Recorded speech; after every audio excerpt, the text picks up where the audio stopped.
1246મો શબ્દ ધગસ. ધગસને અંગ્રેજીમાં શું કહેવાય?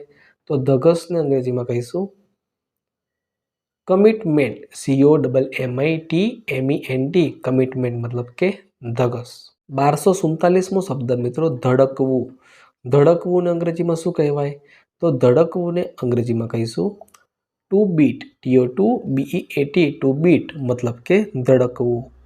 1248મો શબ્દ મિત્રો ધાણી. ધાણીને અંગ્રેજીમાં શું કહેવાય? તો ધાણીને અંગ્રેજીમાં કહીશું પોપકોર્ન. POPCORN. પોપકોર્ન મતલબ કે ધાણી. 1249મો શબ્દ મિત્રો ધ્યાન. ધ્યાનને અંગ્રેજીમાં શું કહેવાય? તો ધ્યાનને અંગ્રેજીમાં કહીશું મેડિટેશન. MEDITATION. મેડિટેશન મતલબ કે ધ્યાન. 1250મો શબ્દ મિત્રો ધ્રુજવું. ધ્રુજવુંને અંગ્રેજીમાં કઈ રીતે કહેવાય? તો ધ્રુજવુંને અંગ્રેજીમાં કહીશું ટુ શિવર. TO2SHIVER. ટુ શિવર મતલબ કે ધ્રુજવું.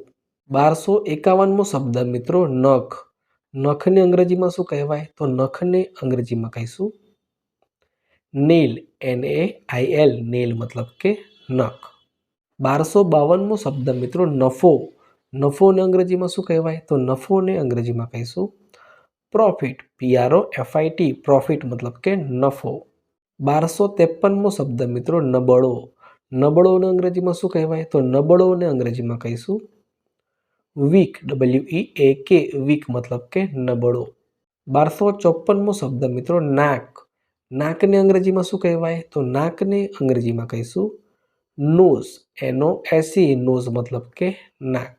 1255મો શબ્દ મિત્રો નારંગી. નારંગીને અંગ્રેજીમાં શું કહેવાય?